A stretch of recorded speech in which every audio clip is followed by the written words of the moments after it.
สบายดีห้องการช่วยเหลือทางด้านกฎหมายยินดีต้อนรับเชิญนั่งท่านต้องการให้พวกเขาช่วยเหลืออย่างบ่สบายดีค่อยซื้อคำแดงอยู่บ้านโนนสะอาดซึ่งว่า 2-3 เดือนก่อนค่อยเกิดอุบัติเหตุและเหตุการณ์ในครั้งนั้นพาให้ค่อยพิการขาข้างซ้ายหลังจากนั้นการดำรงชีวิตก็พบความยุ่งยากซึ่งค่อยบ่สามารถหาเลี้ยงครอบครัวได้คือแต่ก่อน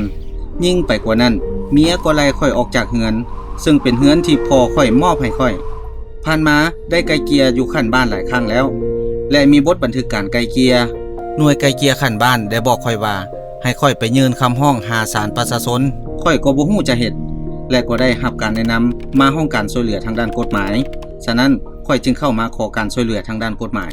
ขอบใจที่ท่านได้เล่าเรื่องเบื้องต้นให้พวกเขาทราบซึ่งการช่วยเหลือของพวกเขานี่มีอยู่4ประเภท 1. สนองข้อมูลข่าวสาร 2. ให้คำปรึกษาทางด้านกฎหมาย 3. ช่วยเหลือในการหาเอกสาร 4. เป็นผู้ตั้งหน้าในการดำเนินคดีและท่านต้องการความช่วยเหลือประเภทใด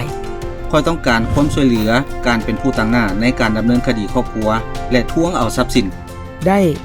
ฉะนั้น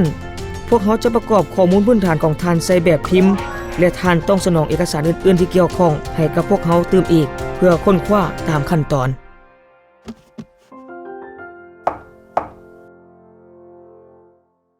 สบายดีหัวหน้า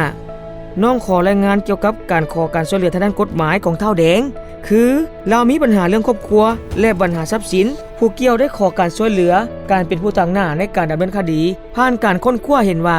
เท่าแดงมีเงินไขครบถ้วนที่จะได้รับการช่วยเหลือทางด้านกฎหมายเท่าแดงเป็นคนพิการและบ่มีรายรับจึงเป็นผู้มีเงินไขฉะนั้นจึงได้มาขอความเห็นน้ำหัวหน้าเพื่อพิจารณาเสนอต่อสภาทนายความเห็นดีตามการค้นคว้าสามารถออกใบยั่งยืนรับเอาผู้ต่างหน้าในการดำเนินคดีและเสนอต่อทานประธานสภาทนายความเพื่อขอการแต่งตั้งทนายความเป็นผู้ต่างหน้าในการดำเนินคดีพร้อมทั้งคัดติดเอกสารทั้งหมดของเท่าแดงและส่งหนังสือยั่งยืนรับเอาผู้ต่างหน้าในการดำเนินคดีให้แก่เท่าแดงเพื่อรับทราบทั้งหมดเป็นขั้นตอนให้การช่วยเหลือทางด้านกฎหมายในการดำเนินคดีโดยการออกใบยั่งยืนรับเอาผู้ต่างหน้าในการดำเนินคดีเสนอแต่งตั้งทนายความเป็นผู้ต่างหน้าในการดำเนินคดีและสุกยูกติดตามการช่วยเหลือของทนายความผู้ที่ถูกแต่งตั้งเป็นผู้ต่างหน้าในการดำเนินคดีทนายความผู้ถูกแต่งตั้งให้เป็นผู้ต่างหน้าในการดำเนินคดีต้องได้ขึ้นแผนเวียกแผนการเคลื่อนไหวการช่วยเหลือทางด้านกฎหมายและแผนงบประมาณ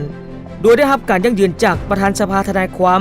เพื่อเสนอต่อประธานสภาบริหารกองทุนเพื่อพิจารณาอนุมัติพร้อมทั้งรายงานการช่วยเหลือไปยังห้องการช่วยเหลือทางด้านกฎหมายบอนที่รับคำร้องหรือคำเสนอนั้นสิ่งเหล่านี้เป็นการนำเสนอโดยย่อของกระบวนการให้การช่วยเหลือทางด้านกฎหมาย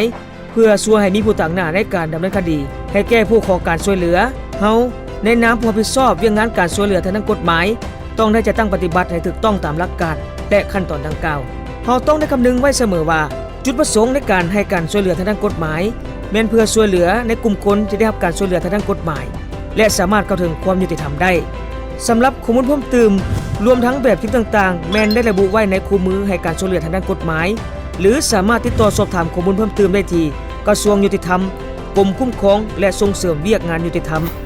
www.legal-aid.moj.gov.la